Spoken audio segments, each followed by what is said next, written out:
సృష్టికర్త ఒక బ్రహ్మ, అతనిని సృష్టించినదొక అమ్మ.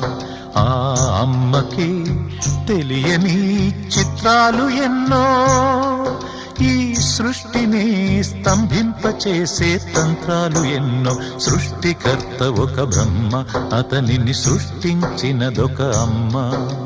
సృష్టికర్త ఒక బ్రహ్మ, అతనిని సృష్టించినదొక అమ్మ.